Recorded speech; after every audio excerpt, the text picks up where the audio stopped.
Isang mapagpalang araw po sa ating lahat. Muli ako si Emmanuel o Alejandre. Ito ang aking daily devotion ngayong January 18.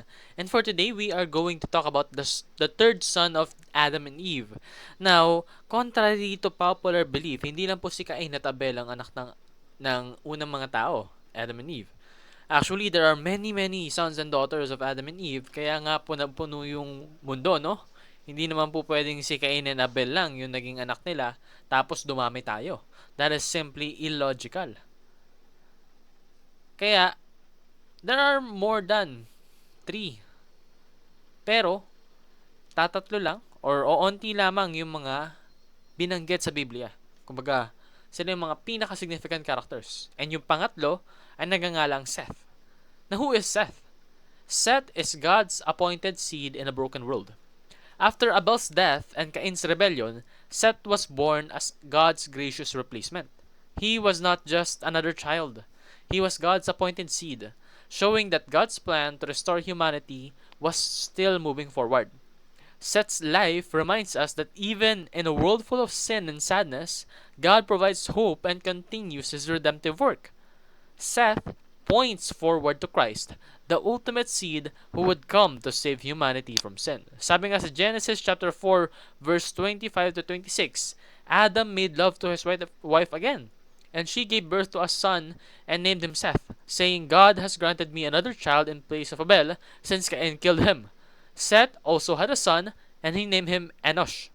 At that time, people began to call on the name of the Lord. Now, God provides another messianic line through Seth. Kasi yung plano po ng ating Panginoon, hindi ito kayang ihinder lamang ng isang factor. Actually, kahit gaano kadaming factor, hindi kayang maghinder sa plano ng Panginoon. Kahit sino man yan, kahit ano man yan, kahit anong gawin nila, kahit gaano katagal nilang itry, no one will be able to stop the plans of God. They will always happen and always come true in due time. Gaya ng pagkamatay ni Abel. Even though Abel died, he provided Seth as another messianic line na siyang magbibigay ng paraan upang mag-give birth to Jesus Christ. Now, God preserves His plan even after tragedy. Gaya nga ng sabi ko, kahit na anong mangyari, kahit gaano kalalaman yan, kung ano yung plano ng Panginoon, yun at yun ang mangyayari. That is why God prepares an appointed time to fulfill His promise. So if you're feeling anxious, if you're feeling worrisome, na baka mamaya hindi umaakto yung Panginoon, He always acts. He always and will never stop doing His due diligence, performing His promises, making sure and ensuring that His word is truth and truth alone. That will always and always be the case. So, kung ganun naman pala ka-reliable yung plano ng Panginoon, then follow God's definite plan. Kasi nandun na yung certainty, nandun na yung assurance. Ang kailangan mo na lang, you should trust God's appointed time.